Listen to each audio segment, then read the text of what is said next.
प्रेरक कहानी। एक घर में 3 भाई और एक बहन थी। बड़ा और छोटा पढ़ने में बहुत तेज थे। उनके माँ बाप उन चारों से बेहद प्यार करते थे, मगर मझले बेटे से थोड़ा परेशान से थे। बड़ा बेटा पढ़ लिख कर डॉक्टर बन गया, छोटा भी पढ़ लिख कर इंजीनियर बन गया, मगर मझला बिल्कुल आवारा और गवारा बन के ही रह गया। सबकी शादी हो गई। बहन और मझले को छोड़ दोनों भाइयों ने मैरिज की थी। बहन की शादी भी अच्छे घराने में हुई थी। आखिर भाई सब डॉक्टर इंजीनियर जो थे। अब मझले को कोई लड़की नहीं मिल रही थी। बाप भी परेशान, माँ भी। बहन जब भी मायके आती सबसे पहले छोटे भाई और बड़े भाई से मिलती, मगर मझले से कम ही मिलती थी, क्योंकि वह न तो कुछ दे सकता था और न ही वह जल्दी घर पे मिलता था। वैसे वह दिहाड़ी मजदूरी करता था, पढ़ नहीं सका तो नौकरी कौन देता। मझले की शादी किए बिना ही बाप गुजर गए। माँ ने सोचा कहीं अब बंटवारे की बात न निकले, इसलिए अपने ही गांव से एक सीधी सादी लड़की से मझले की शादी करवा दी। शादी हो तो ही न जाने क्या हुआ। मझला बड़ा लगन से काम करने लगा। दोस्तों ने कहा, ए चंदू, आज अड्डे पे आना। चंदू, आज नहीं फिर कभी दोस्त। अरे तू तो शादी के बाद जैसे बीबी का गुलाम ही हो गया। चंदू, अरे ऐसी बात नहीं, कल मैं अकेला पेट था तो अपने रोटी के हिस्से कमा लेता था, अब तो 2 पेट है, आज और कल होगा। घर वाले नालायक कहते थे मेरे लिए चलता है, मगर मेरी पत्नी मुझे कभी नालायक कहे तो मेरी मर्दानगी पर एक भद्दी गाली है, क्योंकि एक पत्नी के लिए उसका पति उसका घमंड, इज्जत और उम्मीद होता है। उसके घर वालों ने भी तो मुझे पर भरोसा करके ही अपनी बेटी दी होगी, फिर उनका भरोसा कैसे तोड़ सकता हूँ। कॉलेज में नौकरी की डिग्री मिलती है और ऐसे संस्कार माँ बाप से मिलते हैं। इधर घर पे बड़ा और छोटा भाई उनकी पत्नियां मिलकर आपस में फैसला करते हैं कि जायदाद का बंटवारा हो जाए, क्योंकि हम दोनों लाखों कमाते हैं मगर मझला ना के बराबर कमाता है।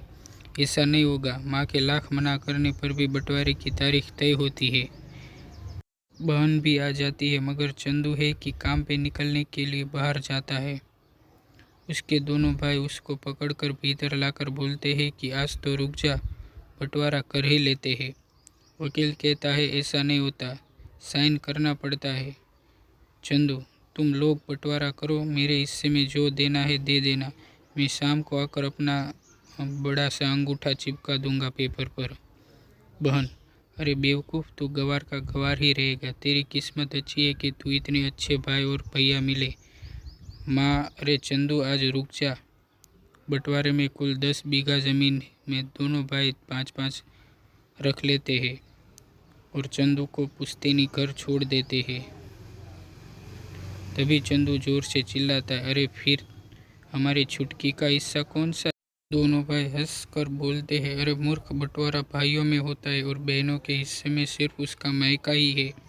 चंदू, ओह, शायद पढ़ा लिखा न होना भी मूर्खता ही है। ठीक है, अब दोनों ऐसा करो, मेरे हिस्से की वसीयत मेरी बहन छुटकी के नाम कर दो। दोनों भाई चकित होकर बोलते हैं, और तू। चंदू माँ की ओर देखते मुस्कुराते बोला, मेरे हिस्से में माँ है ना। फिर अपनी बीबी की ओर देखकर बोलता है मुस्कुरा के, क्यों चंदुनी जी, क्या मैंने गलत कहा।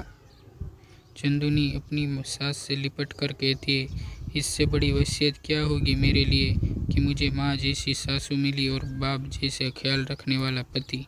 बस यही शब्द थे जो बंटवारे को सन्नाटे में बदल दिया। बहन दौड़कर अपने गवार भैया से गले लगकर रोते हुए कहती है, माफ़ कर दो भैया मुझे, क्योंकि मैं समझ न सकी आपको। चंदू, इस घर पर तेरा भी उतना ही अधिकार है जितना हम सभी का।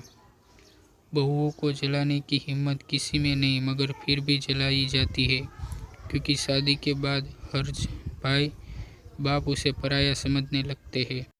मगर मेरे लिए तुम सब से बहुत अजीज हो, चाहे पास रहो या दूर। माँ का चुनाव इसलिए किया था कि तुम सब हमेशा मुझे याद आओ, क्योंकि ये वही कोख है जहाँ हमने साथ साथ 9-9 महीने गुजारे। माँ के साथ तुम्हारी यादों को भी मैं रख रहा हूँ। दोनों भाई दौड़कर मझले से गले मिलकर रोते रोते कहते हैं, आज तो तू सचमुच का बाबा लग रहा है। सबकी आंखों में पानी ही पानी। सब एक साथ फिर से रहने लगते हैं।